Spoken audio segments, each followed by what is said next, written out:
Number one అంటారు. అసలైన number one Gurukashi university. హైడ్రా అనగానే ఎందుకని ఫస్ట్ అదొక డైవర్షన్ పాలిటిక్స్ అనేది గుర్తొస్తోంది. నెక్స్ట్ బెదిరింపులు భయపెట్టడానికి వాడుకుంటున్నారు అనేది అటు బీఆర్ఎస్ చెప్తోంది, బీజేపీ కూడా అదే మాట అంటోంది. మీరెలా చూస్తున్నారు? బీజేపీ ఆ మాట ఎప్పుడు అనలేదు. లీడర్స్ అంటున్నారే కొంతమంది. సో అభిప్రాయాలు రకరకాలుగా ఉండడంలో తప్పేం లేదు. మీ చేతికున్న 5 ఏళ్ళే 5 రకరకాలుగా ఉన్నప్పుడు వ్యక్తుల మధ్యలో అభిప్రాయ భేదాలు ఉండడాన్ని తప్పెట్లా పెడతారు? Bharatiya Janata Party stands for nature. Narendra Modi గారు చాలా స్పష్టంగా చెప్పినారు. తల్లి పేరు మీద 2 మొక్కలు నాటండి అని నరేంద్ర మోడీ గారు చెప్పినారు. చాలా మంది విమర్శించేటోళ్ళు విమర్శిస్తారు. ఎందుకు చెప్పినారు నరేంద్ర మోడీ గారు 2 మొక్కలు పెట్టండి అని? అంటే ప్రకృతి పర్యావరణం 2 దెబ్బతింటున్నాయి, ఎకలాజికల్ ఇంబ్యాలెన్స్ జరుగుతూ ఉంది, పర్యావరణాన్ని రక్షించాలి.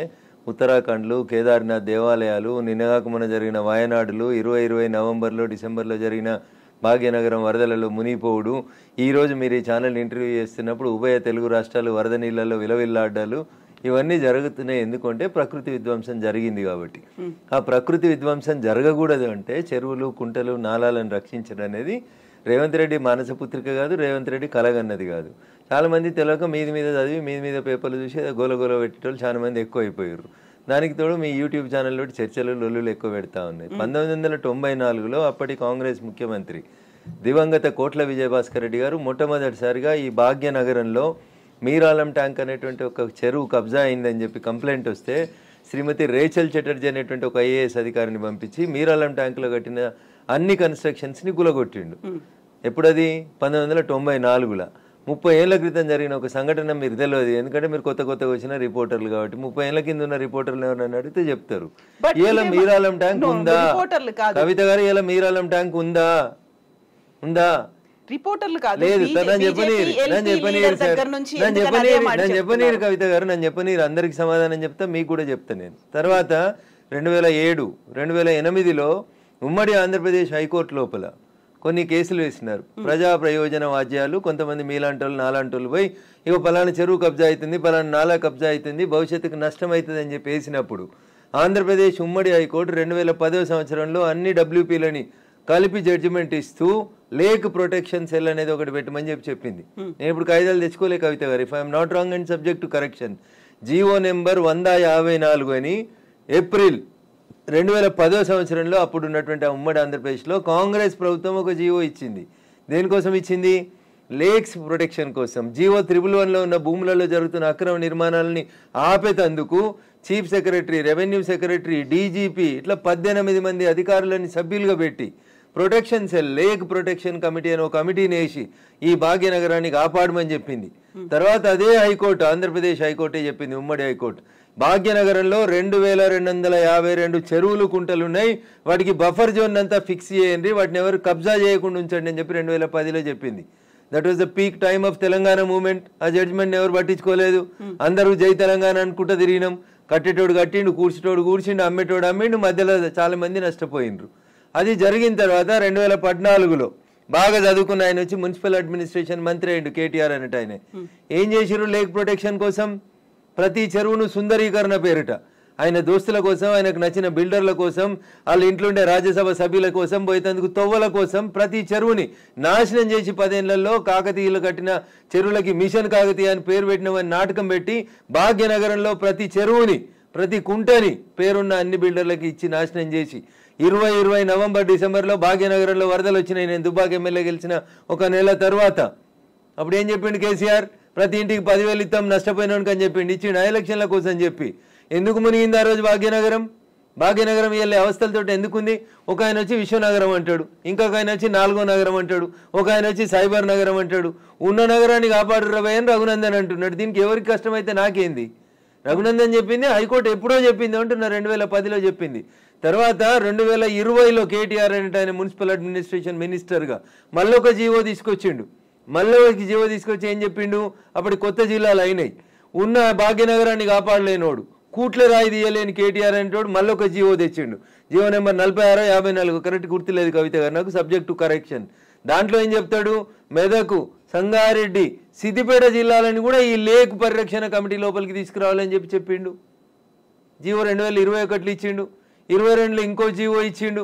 ఇచ్చి లోకల్ బాడీస్కి ఒక జాయింట్ కలెక్టర్ ఉంటాడు ప్రతి జిల్లాలో, ఆ లోకల్ బాడీస్కి జాయింట్ కలెక్టర్ ఎవరైతే కలెక్టర్గా పనిచేస్తున్నాడో ఆయనను వీటికి లేకుల రక్షణ కోసం ఇన్ఛార్జిగా పెట్టిండు. ఎన్ని చెరువులు కబ్జా అయినాయి, ఎన్ని కుంటలు కబ్జా అయినాయి? సాక్షాత్తు రాష్ట్ర సర్వోన్నత న్యాయస్థానం హైకోర్టు చెప్పిన 2252 చెరువులు కుంటలు ఏడునే పోదాం పాండ్రి రాండి. మా జర్నలిస్ట్ మిత్రులు మరో మంచికో చెరువుని దత్తత తీసుకోరి, కాపాడు చెరువుని.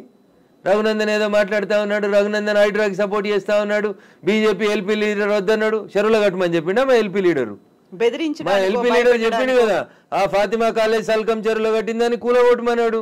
దాని గురించి ఎందుకు మాట్లాడారు? ఎవరిని బెదిరించినాం? మీ దగ్గర జేసీబీలు లేకపోతే మేము జేసీబీలు ఇస్తామో అని చెప్పినాం, ఇస్తామో అని చెప్పినాం. కిరాయి లేకుండా ఫ్రీగా ఇస్తామో బుల్డోజర్లు, తప్పేముంది అందులో?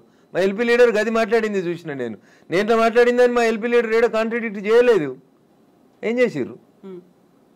కేవలం పెద్దల్ని కాపాడడానికి, పేదల కోసం ఫైట్ అనేది దీన్ని యాక్చువల్ గా ఎలా చూస్తున్నారు? పల్లం రాజు అంటే పేదోడా పెద్దోడా? పల్లం రాజు ఏ పార్టీలో ఉన్నాడు? నాగార్జున అనేటోడు పెద్దోడా చిన్నోడా? ఏం మాట్లాడతారు మీరు? మల్లారెడ్డి కాలేజీ కూలగొట్టొద్దా? మీరు పొందడం లేని ప్రశ్నలు అడగొద్దు. ఎవడు పెద్దోడు ఎవడు పేదోడు? చెరువులో కట్టినోడు పెద్దోడు అయితేంది, పేదోడు అయితేంది. చట్టం ముందు అందరు సమానమైన ముచ్చట చెప్తాం కదా మనం అందరం. మరి పెద్దోడు అయితేంది, పేదోడు అయితేంది? వాయనాడు ఎందుకు కొట్టుకుపోయింది? 4 రోజుల కింద ఎందుకు కొట్టుకుపోయింది? ఇదే ఎన్డీఆర్ఏలు, నేషనల్ డిజాస్టర్ రెస్పాన్సిబుల్ టీములు అన్నీ కూడా, నేషనల్ డిజాస్టర్ మేనేజ్మెంట్ టీములు కూడా అన్నీ ఏం చెప్పినాయి? అక్కడ తొలగించుర్రు, ఆ కట్టడాల చెరువులు కడ్డంగా, గుట్టలు కడ్డంగా, కొండలు కడ్డంగా కట్టినాయి అని చెప్పారు. తొలగించిరా? తొలగించలేదు. తొలగించకపోతే ఏమైంది? పార్లమెంట్ నడుస్తున్నప్పుడు లాస్ట్ మంత్లో చూస్తున్నాగా మనుషులు కొట్టుకుపోయారు కదా, ఊర్లు కొట్టుకుపోయినాయి కదా. మీరు ఎందుకు ప్రకృతిని విధ్వంసం చేస్తారు అంటున్నా. ఎవరిచ్చారు మీకు ఆ రైట్? ఒక సైన్స్ టీచర్ అడుగుతున్నా, పక్కకు పెట్టి రఘునందన్ ఎంపీ బీజేపీ మెదక్ పక్కన పెట్టి మాట్లాడుతున్నా. పర్యావరణ హితం కోరుకునే ఒక సైన్స్ టీచర్గా మాట్లాడుతూ ఉన్నా నేను. ఎకలాజికల్ ఇంబ్యాలెన్స్ జరగొద్దు అని చెప్తా ఉన్నా. ఎకలాజికల్ ఇంబ్యాలెన్స్ జరుగుతూనే ఈ వరదలు వస్తూ ఉన్నాయని చెప్తున్నా. వీళ్ళు ఎందుకు విలవిల్లాడుతుంది దేశమంతా? ఎందుకు విలవిల్లాడుతూ ఉంది? ఈ మాటని 1917లో ఒక రష్యన్ ఎడ్యుకేషనిస్ట్ చెప్తాడు, టిఆర్ మాల్తూస్. ఏమని చెప్తాడు? మనుషులు 2 into 2 4 అవుతురు, 4 into 4 16 అవుతురు, 16 into 16 326 ఇట్లా పెరుక్కుంటూ పోతా ఉన్నారు. కానీ మనిషి అవసరమైనటువంటి పంచభూతాలు గాలి, నీరు ఇవన్నీ పెరుగుతున్నాయి. అట్లా మీరు పెరిగినంత స్పీడ్గా పెరుగుతున్నాయా? పెరుగుతలేవు. కాబట్టి ఏ డే విల్ కమ్, భూమి తనకు బరువు ఎక్కువ అయిన రోజు జనాభాని మనం నియంత్రించకపోతే తానే నియంత్రిస్తుంది అని చెప్పి 1917లో ఒక రష్యన్ ఎడ్యుకేషనిస్ట్ చెప్తే, 10th క్లాస్ బయాలజికల్ సైన్స్లో పాపులేషన్ ఎడ్యుకేషన్ అనే పాఠం పిల్లలకి చెప్పడాన్ని ఆచరిస్తామని ఒక స్టూడెంట్ అడిగితే ఆచరిస్తా అని ఒక కూతురికే కన్ఫైన్ అయిన ఒక టీచర్గా అడుగుతున్నాడు. నేను ఇలా ఈ ప్రకృతిని విధ్వంసం చేసే హక్కు నీకెక్కడిది? ఎక్కడిది? అందుకనే వాల్కనోలు, అందుకనే సునామీలు, అందుకనే ల్యాండ్ స్లైడ్లు వస్తున్నాయి మన దేశంలో. You have to control. ఆ కంట్రోల్ ఎక్కడ తప్పింది? తక్కువ ధరకు వచ్చిందని చెరువులో. భాగ్యనగరంలో జనాభా పెరిగితే చెరువును కబ్జా చేస్తావా? కుంట జాగా తక్కువకి వచ్చిందని కొనుక్కుంటావా? కమిషనర్ని మేనేజ్ చేసి పర్మిషన్ తెచ్చుకుంటావా? ఐఎమ్ ఆస్కింగ్ దిస్ గవర్నమెంట్, ఎవరైతే కమిషనర్ పర్మిషన్ ఇచ్చిండో ముందు వాడిని రిమాండ్ చేయి. ఏ బ్యాంక్ అయితే లోన్ ఇచ్చిందో ముందు ఆ బ్యాంక్ మేనేజర్ని రిమాండ్ చేయి. ఇరిగేషన్ వాళ్ళు చూస్తూ కళ్ళు మూసుకొని కళ్ళుండి చూడలేని కబోతులైన ఇరిగేషన్ ఎస్సీలను రిమాండ్ చేయి. హైదరాబాద్ని కాపాడాల్సిన అవసరం లేదా? భాగ్యనగరం విశ్వనగరంగా విరాజిల్లాలనే వద్దా? నువ్వు కట్టినావా చెరువు? నువ్వు తోడినావా చెరువు? ఉన్న చెరువుని చంపే హక్కు నీకెక్కడిది? ఇట్లే మాట్లాడతాడు రఘునందన్. మీకు నచ్చితే మీ ఇష్టం, మీకు నచ్చకపోతే మీ కష్టం. దానికి నేనేం చేస్తా? ఆర్టికల్ 19 నన్ను మాట్లాడమని చెప్పింది, మాట్లాడతా. మీరు నేను మాట్లాడితే ఆ పక్కన ఉన్నాయని ఏం మాట్లాడితే నాకేం? ఎగ్జాక్ట్లీ ఇవన్నీ ఉన్నాయి. కాకపోతే పెద్దోడా? కోర్టు కేసులనే భారతదేశ సర్వోన్నత న్యాయస్థానం చెప్పింది, సుప్రీంకోర్టు, చెరువులు, కుంటలు, నాలాలు ఎవరు కబ్జా చేసినా నిర్దాక్షిణ్యంగా గులగొట్టమని చెప్పింది. ఈ దేశంలో సుప్రీంకోర్టు కంటే పెద్ద కోర్టు ఏంది? ఏం కోర్టు ఉంది అంటున్నా? ఎవరు పడితే వాళ్ళు స్టే ఎట్లా ఇస్తారు? ఎవరు ఇచ్చారు మీకు అధికారం? సుప్రీంకోర్టు చెప్పింది వినాలని హైకోర్టులకు లేదా? ఏం వినాలే? మొన్న పోయారు కదా హైకోర్టుకు అనురాగ్ యూనివర్సిటీ వాళ్ళు. ఆయన కాయిదాలు చూసి వారం రోజులు టైం ఇచ్చి తహసీల్దార్ను ఒకవేళ ఎఫ్టీఎల్ ఉంటే తీసేయమని చెప్పిండ్రు. దానికి విద్యార్థులను అడ్డం పెట్టుకొని ఒక ఆయన, వెంచర్ను అడ్డం పెట్టుకొని ఇంకొక ఆయన, రాజకీయ నాయకులను అడ్డం పెట్టుకొని ఇంకొక ఆయన, ముఖ్యమంత్రి అన్నున్నాడని ఇంకొక ఆయన. ముఖ్యమంత్రి అన్నున్న కాలనీ అది దుర్గం చెరువు లేఅవుట్ కాదా? అది ఎట్లా లేఅవుట్ చేసిర్రు? అప్పుడు పర్మిషన్ ఇచ్చిన జిహెచ్ఎంసీ కమిషనర్ని తెచ్చి ప్రాసిక్యూట్ చేయాలి కదా. దుర్గం చెరువు ఎన్ని ఎకరాలు ఉండాలి? ఇలా ఎన్ని ఎకరాలు ఉంది? ఒక కొత్త చెరువు కట్టే సూరత్ లేదు, కానీ ఉన్న చెరువులు మింగి రేపు భవిష్యత్ తరాల పిల్లలకి ఏమిద్దాం అనుకుంటారు మీరు? ఏమిస్తారు? బంజారా హిల్స్లో, జూబ్లీ హిల్స్లో కొండల్ని కంకర మిషన్లు పెట్టి పిండి చేస్తూ ఉన్నారు దుర్మార్గులైన రాజకీయ నాయకులు. ఆపున్నా పర్మిషన్స్ అని రేవంత్ రెడ్డి గారు ఎందుకు ఆపవు? నీ పార్టీలో చేరింది ఎందుకు ఆయన? ఎందుకు ఆ కొండలు ఎందుకు కొడుతుర్రు? ఆపుర్రా కొండలన్నింటిని కొట్టే వాటిని. ఇది ఇప్పటికిప్పుడు జరుగుతున్న విషయం కాదు, ఏళ్ల తరబడి రాత్రికి రాత్రి జరిగింది కూడా కాదు. ఎవరో ఒకరు మొదలు పెట్టాలా వద్దా? ఎందుకు జరగలేదు? ఎవరో ఒకరు అరే ఇంతకాలం నువ్వు గడ్డి తిన్నావు, ఇలా అన్నం తింటున్నావు, it is wrong in it. మీరు గడ్డి తిన్నారు కాబట్టి నేను గడ్డి తినాలా?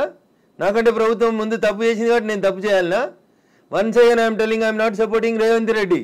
ఊరు బాగుండాలా వద్దా? పిల్లలు మీ కళ్ళ ముంగట వాయినాల్లో కొట్టుకుపోయినట్టు బురదలలో కొట్టుకుపోవాలని కోరుకుంటురా? నేను కోరుకుంటలేను. నా భాగ్యనగరం బాగుండాలని కోరుకుంటున్నా. ప్రపంచానికి హైదరాబాద్ ఒక కీర్తి ప్రతిష్టలు ఇచ్చిన నగరం, 400 సార్లుగా చరిత్ర ఉంది దీనికి. ఇంత మాట్లాడతారు. అసలు భాగ్యనగరాన్ని భాగమతి నది ఒడ్డున కట్టినప్పుడు ఎందుకు కట్టిర్రు? అప్పుడు ఏమైనాయి? వరదలు రాలేదా? మూసీకి వరదలు రాలేదా? అప్పుడు ఏం తెలుసా హైదరాబాద్ చరిత్ర వీళ్ళకి మాట్లాడేటోళ్ళకి? ఈ ముఖ్యమంత్రి వచ్చి మూసీ ప్రక్షాళన అంటాడు, ఆ ముఖ్యమంత్రి వచ్చి కాళేశ్వరం అంటాడు, ఈయన 1,00,000 కోట్లు అంటాడు, ఆయన 1,00,000 కోట్లు అంటాడు. నేను వాళ్ళ కమిషన్ల కోసం మాట్లాడతలేను. నేను మల్లారెడ్డి గారు కడితే గులగొట్టుర్రి, పల్లారాజేశ్వరరెడ్డి గారు కడితే గులగొట్టుర్రి, నాగార్జున గారు గులగొడితే నేను కదా అందరికంటే ముందు మాట్లాడింది. కోర్టు స్టే ఇచ్చిందంటే ఎట్లా ఇస్తుంది కోర్టు అని అడిగిన. బరాబర్ అడుగుతా నేను. పొద్దున 6 గంటలకు కూలగొట్టుడు మొదలు పెడితే మధ్యాహ్నం లంచ్ మోషన్ అయింది, 3 గంటలకు స్టే అయింది. అది స్టే అని మీడియా మిత్రులు తప్పు రిప్రజెంట్ చేసిరు. స్టేటస్కో ఇచ్చింది, అది కూడా కరెక్ట్ కాదంటే నేను జడ్జి గారి ముందు కూడా ఇట్లా వాదిస్తా. నేను కూలగొట్టాలి అంటున్నా. 2014లో చెప్పింది అంటున్నా ఆంధ్రప్రదేశ్ ఉమ్మడి హైకోర్టు. ఏమని? ఎన్ కన్వెన్షన్ సర్వే చేయమని చెప్పింది హైకోర్టు. సర్వే చేసి హెచ్ఎండిఏ 2016లో రిపోర్ట్ ఇచ్చింది, అందులో 3.5 ఎకరాల FTL బఫర్ జోన్ ఉందని. 2016 నుంచి ఇలా ఎందుకు కూలగొట్టలేదు అంటున్నా.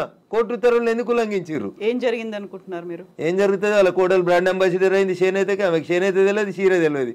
ఆమె తెచ్చి బ్రాండ్ అంబాసిడర్ చేసారు. ఆ సంబంధాలు ఏం సంబంధాలు వాళ్ళు చెప్పాలి, అప్పుడున్న వాళ్ళు చెప్పాలి. నాకేం తెలుస్తుంది? వాళ్ళకి ఆ రంగుల లోకంతో ఉన్న రక్త సంబంధం ఏందో వాళ్ళు చెప్తే బాగుంటుంది. నానోరు ఎందుకు ఖరాబ్ చేస్తారు? రంగుల లోకంతో రక్త సంబంధం అలా అనుకుంటే కేవలం ఎన్ కన్వెన్షన్ నాగార్జున దాని మీదే ఉంటుందా? ఇప్పటికి 14 స్టూడియో మీద లొల్లిపెట్టింది రఘునందన్. ఇదే హరీష్ అని 6 అడుగులు ఉన్నాడు మాట్లాడిండు. మళ్ళీ పర్మిషన్ ఎట్లా ఇచ్చారు ప్రభుత్వం రాగానే? ల్యాంకో హిల్స్ వక్ఫ్ భూమిలో ఉన్నారు. 10 ఏళ్ళు అధికారంలో ఉన్నాడు కేసీఆర్ అంటే. ఆయన ఒక రోజైనా మాట్లాడండి ఆ వక్ఫ్ భూముల గురించి? లగడపాటి కడుతుండని చెప్పి ల్యాంకో హిల్స్ అంతా వక్ఫ్ భూములు దున్నుతాం, పల్గొడతాం, ఇరుగొడతాం అన్నారు. పర్మిషన్ ఎవరు ఇచ్చారో తెలుసా కవిత గారు? పద్మాలయ స్టూడియోలో అపార్ట్మెంట్లు కట్టుకోవడానికి పర్మిషన్ ఇచ్చింది ఇదే గౌరవనీయులు కేసీఆర్ గారు, కేటీఆర్ గారు, హరీష్ రావు గారు. ఆ రక్త సంబంధం ఏందో అడుగుండ్రు.